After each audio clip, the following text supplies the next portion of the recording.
Hello, and welcome to my channel. This is Bioenno. I'm a volunteer firefighter with an engineering background who is currently working on some fire technology.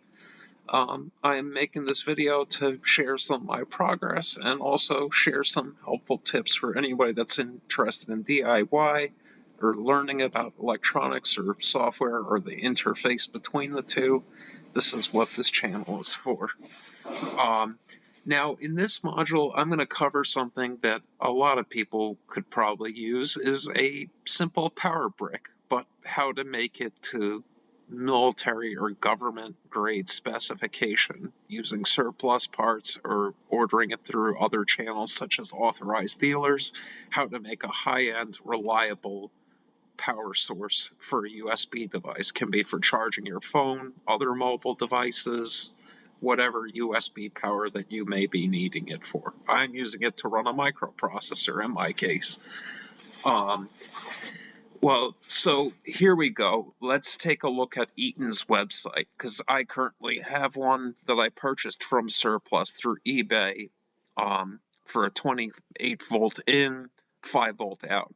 For reference, USB standard voltage is 5 volts, so that will charge any USB device. Only the connectors have really changed, and there is some power drive technology with newer USB that uses higher voltages for quick charge, but standard USB logic still runs on 5 volts. So we know the constraints here.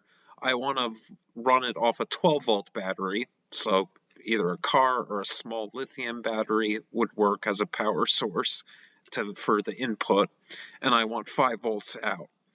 So Eaton makes these, as well as other companies do, these small power bricks that meet military standards. They're rugged, they're durable, they have high operating temperatures, which is great if you're trying to design fire technology. Now, I know that I need at least 3 amps, so I purchased down here the NB15S. So if we go to resources, I'm going to go down the technical data sheets to NB15S single output DC-DC converters.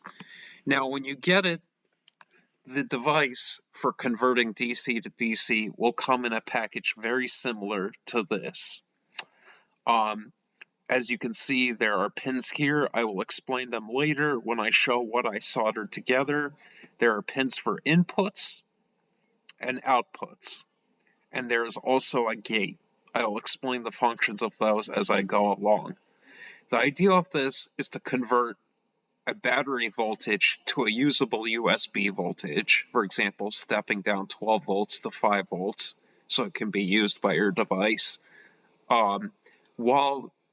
while you isolate the two grounds, because digital devices cannot sink large amounts of current, such as driving a motor directly.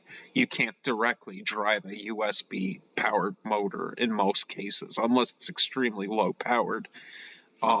You need some sort of a driver in between. So, in other words, the ground of the computer doesn't handle more current than it's capable of. That's where isolation comes into play. Now, the gate function basically functions as a digital switch. It's for latching like a power system, like an Xbox-style switch. You apply 5 volts to it because in USB logic, 5 volts is 1, 0 volts is 0. So 1 would switch the device on and allow the device to function according to digital logic. Without that 1 there, it will be shut off. So we'll move on to the circuit board, and I can show you the difference between an isolated power supply and a non-isolated power supply, and where I use the non-isolated power supply on the gate to turn on the isolated power supply so that I have an isolated 5 volts separate from the battery with no shared ground. I will now switch over to actually seeing what I soldered together as a power bank. So what you need for this, you need screw terminals if you want bigger gauge wires like what I have. You need a battery connector, a USB connector, the mil-spec power supply. I use the Eaton NB series, the 28 volt, 5 volt DC-DC converter. I can post links if you guys want, that's not a problem. You need a capacitor, preferably, for the input to filter the input to this from the battery. So if there's any power surge, it doesn't cause noise to the USB. And then you need some sort of either an LDO or a voltage reference that produces a non-isolated 5 volts, so that 5 volts is seen as that gate. As I said, that's basically a digital on-off switch for the power supply.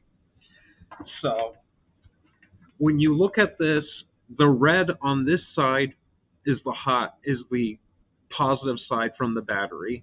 The black is the ground of the battery, and the blue is the non-isolated 5 volts. On this side, the black is the isolated ground for the USB, and the isolated 5 volts is the red. So that's separate from this. This ground and this ground are not shared, unlike this ground and this ground are shared, because this is a non-isolated power supply. Isolated, non-isolated. So when this switches on, when this gets power, it powers this up, produces 5 volts to the gate. Gate turns on. So now the battery gets filtered through the capacitor, which takes out any noise or ripples. I'm using 630 microfarads, which is a pretty big capacitor. I'm using aluminum polymer because I want higher operating temperatures.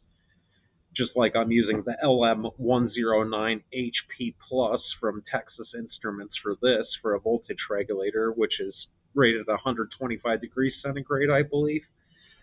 So basically, that's it in a nutshell. And you can see the pins from the other side from the layout, from going, if you're looking at it from bottom, from left to right, you see there's the gate right there, there's ground, and then there's power for the battery from left to right.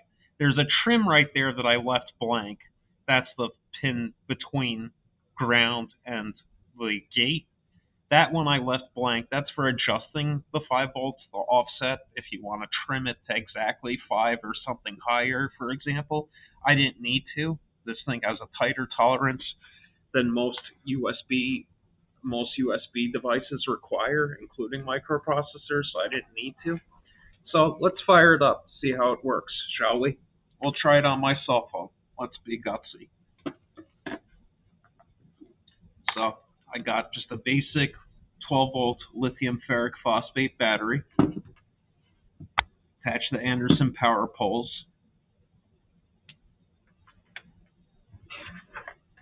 Now on this side, you got the USB connector that I soldered on.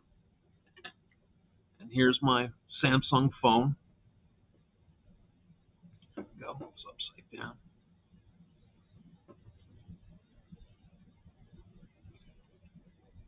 Then we're going to plug it in.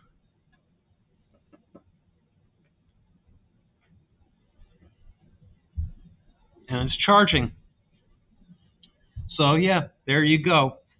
Now, disclaimer, this is not necessarily mil-spec because it was built by me, and, it wasn't built under, it hasn't been tested or certified or anything by any government agency yet, but I did make it from mil-spec power surplus parts, including that power supply that I found on eBay.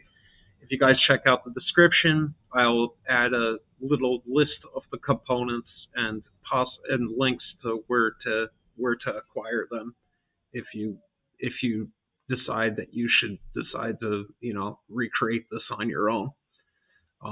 Let me know if you have any questions or comments in the comments section, and I hope that this illuminated some things. Thank you, and have a nice day.